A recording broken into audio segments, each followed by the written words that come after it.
Inmates have been without heat or hot water for days in dark, cold cells, even as these temperatures dip below zero this week. Yeah, Pix 7's Christian Benavides live in Sunset Park with more. Christian.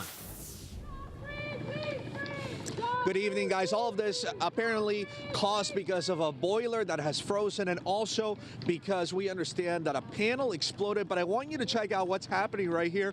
Over here, we've had some families of inmates that have heard about what's going on standing right in front of the facility. And check this out. Those inmates, you know, we were hearing that banging.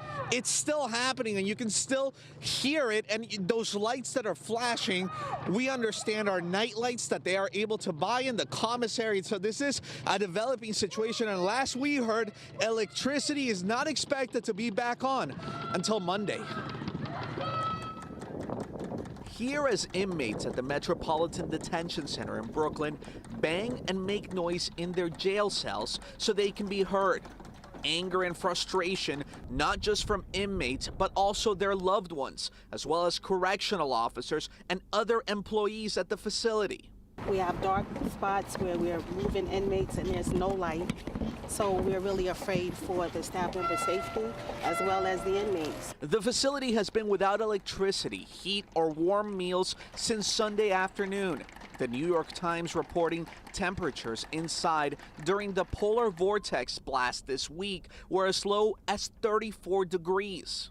No one should be in a cell freezing. The federal prison houses some 1,600 inmates. While it is known for having notorious and dangerous prisoners convicted of serious federal crimes, it also houses people accused of less serious crimes, some of whom are awaiting their bail hearing, others standing trial and haven't even been convicted yet.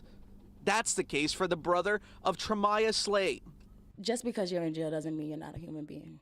You're still a human being. You still deserve the right to not be cold in 12-degree weather. Elected officials now demanding answers. This is not only a health issue, but it is also a safety issue for workers and everybody else. So again, more and more families starting to show up right here outside of this facility. And guys, to add insult to injury, the prisoners inside, the inmates, they haven't been able to call their family members since the outage. Some of these inmates contact their family members every single day, so some families might not even know what is happening inside. We're live in Brooklyn. I'm Christian Benavides, Pix 11 News. That is unbelievable. It is. So Christian, I understand, look, this is the federal facility, so who is supposed to be fixing this? Because this is crazy what you're describing. Right, so the federal prison initially was blaming a power outage. We contacted Con Edison and they said on their end there was absolutely no kind of power outage. All of this is inside of the facility. What we know, again, is that this has to do with some boilers that have frozen over and also a panel that exploded, and that's what caused the outage. But again, electricity not back on until Monday. Unbelievable. Christian Benavides. Just...